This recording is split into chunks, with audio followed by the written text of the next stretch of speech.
The crowd's on their feet. You can feel it in the air, that electricity that only WWE can deliver. And then it happens. The lights drop. A entrance theme hits that nobody's heard in months. Jon Moxley walks through that curtain and the entire arena loses its mind. But this isn't just a return. This is the spark that ignites the biggest story of the wrestling year, and it all goes down when Moxley doesn't just attack, he dismantles Paul Heyman, breaking down the architect of the bloodline with a brutality that leaves everyone questioning everything we thought we knew about the power structure in WWE. This is the kind of moment that reminds us why we love professional wrestling. It's not just about the physicality, though Moxley brings that. It's about the narrative. It's about watching a character who disappeared for what felt like an eternity return with absolute vengeance, and in one electrifying segment, reshape the entire landscape of Monday Night Raw. Let me break down what makes this storyline so incredibly compelling. First, understand what Moxley's absence meant. For months, he's been off television. In kayfabe, he's been somewhere else, and the speculation has been endless.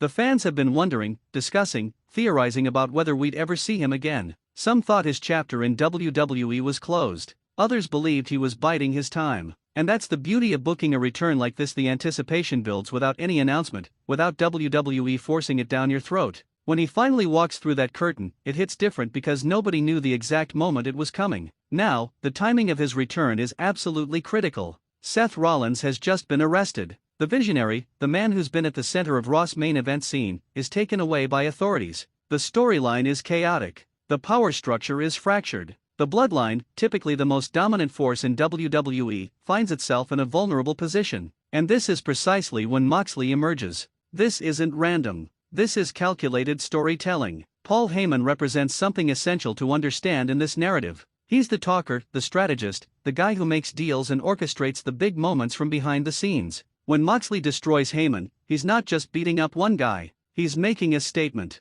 He's saying that the old way of doing business, the conniving, the manipulation, the reliance on pure intellect and persuasion isn't going to work anymore. Because someone has returned who doesn't care about Heyman's psychology. Someone who speaks in violence and leaves the talking to others. The psychology of Moxley is fundamentally different from most WWE superstars. His character thrives on unpredictability. He's the guy who doesn't follow the rulebook because he exists in a space where those rules don't matter to him. When he attacks Heyman, he's not doing it because he's part of some pre-planned faction angle. He's doing it because there's a score to settle, a point to make, and the entire WWE universe is watching. What makes this story work on an even deeper level is the implied history. Between Moxley and everyone involved in this bloodline situation, there's subtext. Maybe Moxley was wronged. Maybe he's got a bone to pick with people in positions of power. Maybe his return is about reclaiming his spot at the top of the card. Whatever the motivation, the audience fills in the blanks themselves. We're giving the fans something to think about, something to discuss, something to theorize about in the hours after Raw ends.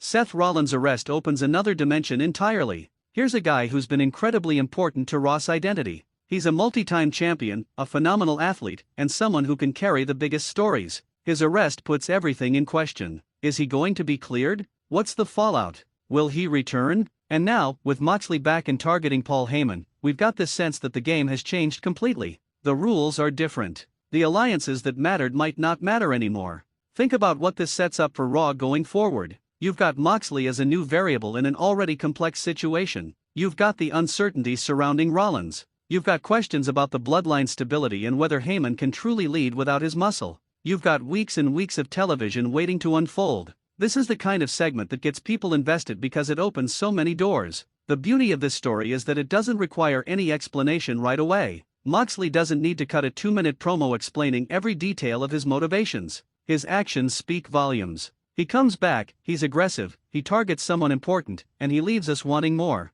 That's how you create intrigue. That's how you make people tune in the next week wondering what's going to happen next. From a character perspective, Moxley as the returning force of nature is perfectly positioned to challenge everything about the current power structure. The bloodline has been the dominant faction, but Moxley operates outside of factions. He's an individual. He's dangerous because you can't predict his movements based on group loyalty. He's dangerous because he brings a different energy to Raw. He's dangerous because when he returns from an extended absence, there's automatically a presumption that he's been preparing, waiting, getting ready for this exact moment. The storytelling opportunity here is genuinely exciting. You could take this in so many directions. Maybe Moxley aligns with Seth Rollins once the visionary returns. Maybe he's a free agent, attacking anyone he sees as part of the old system. Maybe his return signals a complete shift in how Raw operates. Maybe this leads to a championship program. Maybe this becomes the defining arc of the entire year. What matters right now, in this moment, is that we've got a segment that captured lightning in a bottle.